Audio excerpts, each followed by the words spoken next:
Hey, how's it going guys? I'm Ryuz and welcome back to my channel. I hope you are doing well. This week I finally made it again. Yes, that is right. Sixth form fusion Puppeteer is back, baby. Also, forgive me if I sound a bit weird because I'm still recovering from my flu. It's been really bad.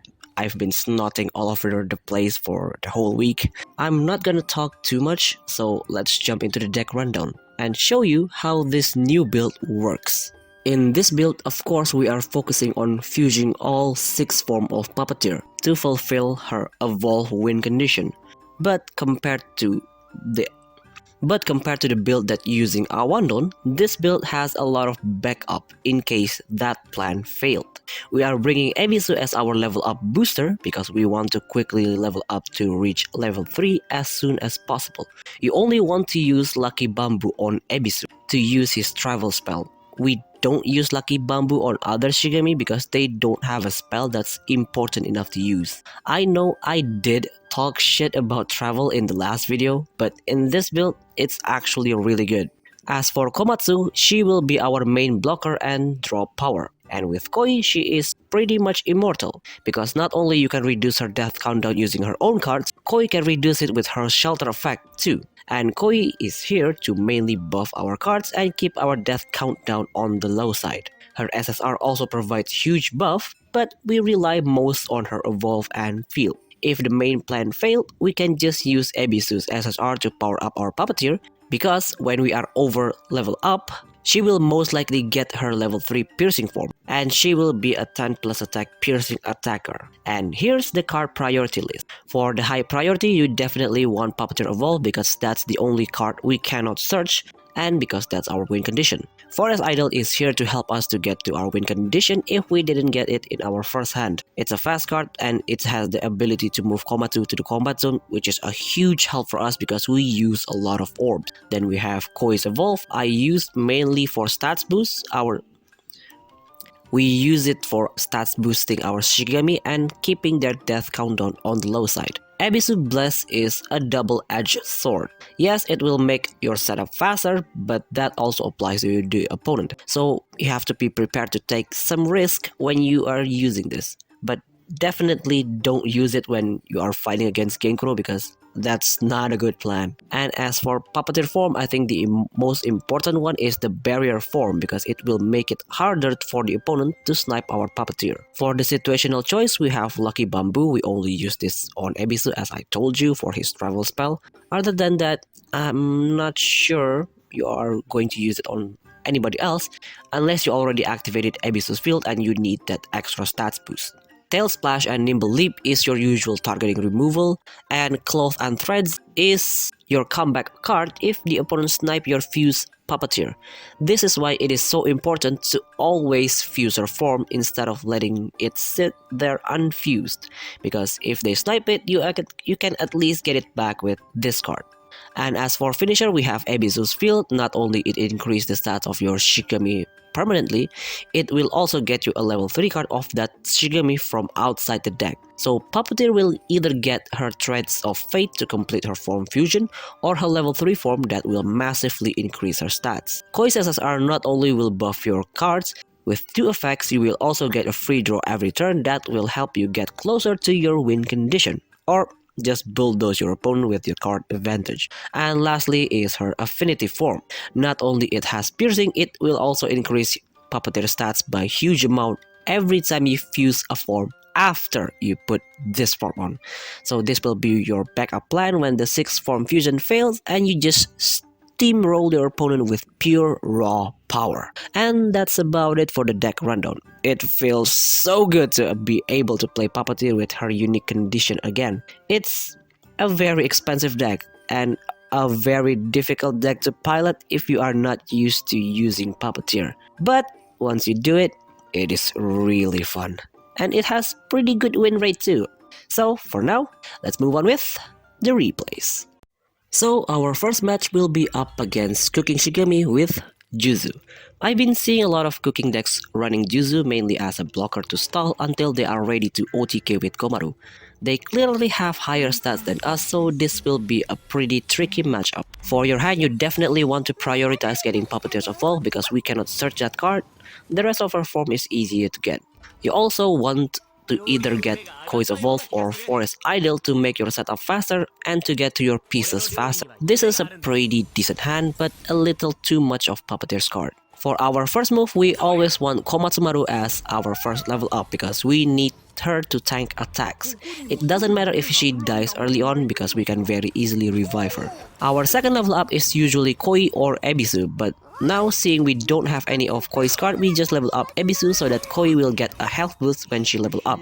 We have a lot of Komatsu cards, so this time we have to sacrifice our Ebisu. I do not want to waste cards just to revive our Komatsu. On our turn, we did get Tail Splash, but I think the best move for now is to use Forest Idol to dig through our deck. That's why I will use Koi to kill their Shokure and pass.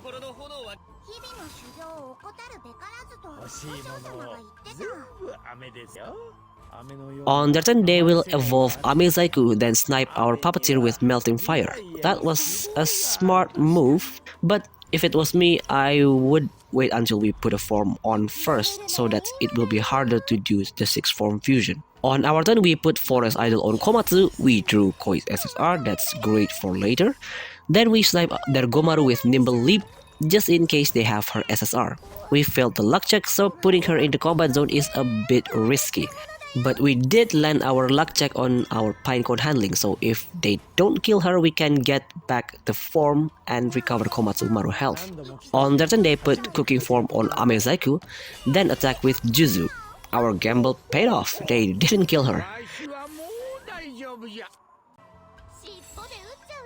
So on our turn, we got back our Forest Idol, we will snipe their Amezaiku with Tail Splash, powering up our Puppeteer form, and then we put Forest Idol or Komatsu. We drew Ebisu's field.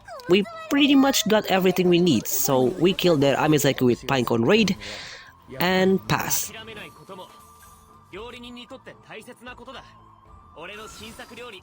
On their turn, they will charge Juzu, then cook 2 times with Shokurei's fast card and just pass, probably preparing for when Gomaru revives. On our turn, we got really lucky and drew another Tail Splash, so we sniped their Juzu. After that, we just evolve Puppeteer and pass. Usually I would be very careful when putting a form on Puppeteer, but it's okay if they kill her after evolve because evolve counts as a permanent form. On their turn, they will activate Playtime to feed a delicacy on Gomaru and draw a card. Then they feed another delicacy to Gomaru and hit us with a 5 damage and pass. That's a really high health, but unfortunately for them, we pretty much got everything we need to demolish them. On our turn, we fuse Affinity,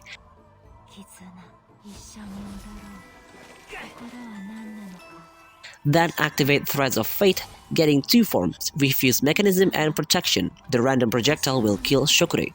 I kind of messed up the order, I should have fused Mechanism first before the Protection, but it's okay. We put Forest Idol on Komatsu to move her to the combat zone to block their attacks and pass.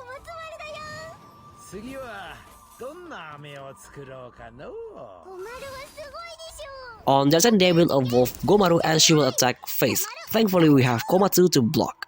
If not, we would have had to eat 12 damage to the face.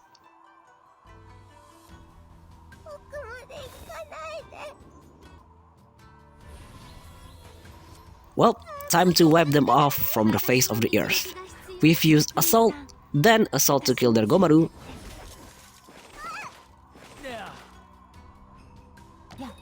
and we deal 15 damage. And finally fuse the last piece, and now Puppeteer will fire off 10 damage projectile 6 times, and that will be the end of them.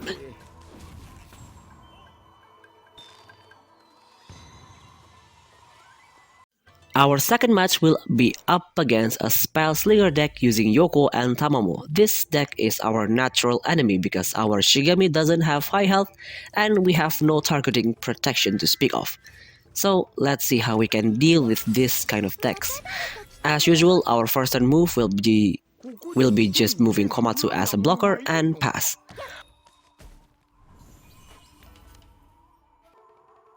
On their turn, they will do the same with Odokuro and pass. Their deck is similar to us because they start setting up on level 2 onwards. On our turn, we level up Koi and use Komatsu again as a blocker and pass. It's fine if she dies now because we have more than one way to revive her later. On their turn, they will use Foxfire to kill our Komatsu, then activate Key Focus that will power up Yoko's projectile, and after that they will use Odokuro as a blocker and pass. That was a very solid turn. They managed to power up 2 of their Shigami spells and put a blocker on their combat zone. On our turn, we tried to revive Komatsu with Pinecone handling, but we failed both luck check, so we have no choice but to use Ebisu to kill their Odokuro and pass. On their turn, they will activate Moonbane Charm that will hit our Koi. Then a second Key Focus, wow, they're so lucky, they landed the luck check that will also hit our Koi. Then instead of attacking, they activate Trove and pass. They got such good cards. I think if we can't finish them before they evolve Yoko, we are in big trouble. On our turn, we tried again with Pinecone handling and failed both luck check again. This is some bullshit. So I just attack with Puppeteer because we only have one of our form and pass. At the start of their turn, Moonbane will hit our Puppeteer. Great, now they can attack us without any consequences. Then they put Prayer on Tamamo. After that, they will just destroy our health with Blazing Snow, dealing a total of 9 damage. This is looking very bad for us. We have to take Tamamo out soon. We did draw another Puppeteer form, but for now we have to kill Tamamo with Nimble Leap. We failed the luck check. At this point, I don't even care. We hit them with a tiny 2 damage with Komatsu and pass. At the start of their turn, Moonbane hits our Komaru, clearing our combat zone. They will just attack with Odokuro, then activate Sacred Circle, giving 3 shield to all of their Shigami and pass. Man, they used up all of their luck in this match. Their gacha must look like shit after this. On our turn, we activate Singing Creek, then Tail Splash targeting their Odokuro. We shelter both of Puppeteer cards. The reason I'm not putting anyone in the combat zone is because I know they cannot finish us off in the next turn, so I'm focusing on preparing on our level 3 turn. On their turn, they will activate Double Slash, killing our Puppeteer, but thankfully this time they failed the luck check. Then they will put Odokuro as a blocker again and pass.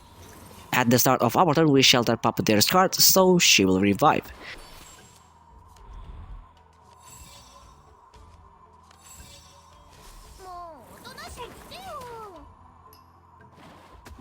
Now we have to destroy Moonbane, so we fuse Affinity and Mechanism to kill their Odokuro and destroy their Moonbane Charm. Now all we need to do is counter-attack. On that turn, they will finally put Tamamo's SSR form, then put a form on Kurumi, targeting their Odokuro to reduce his countdown. That will trigger Tamamo's SSR, dealing 5 damage to us. On our turn, we fuse Control. We drew Threads of Fate, so we activate that, getting 2 of her forms.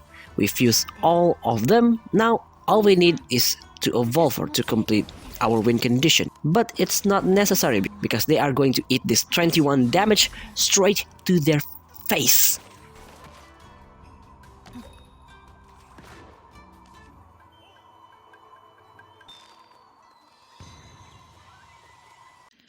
Well, that's all for today's video. I certainly hope you enjoyed it. Anyway, if you want to support my channel, I have Patreon and Ko-Fi links down below. And as usual, if you have any kind of feedback, leave it down in the comments and see you on the next video. Bye.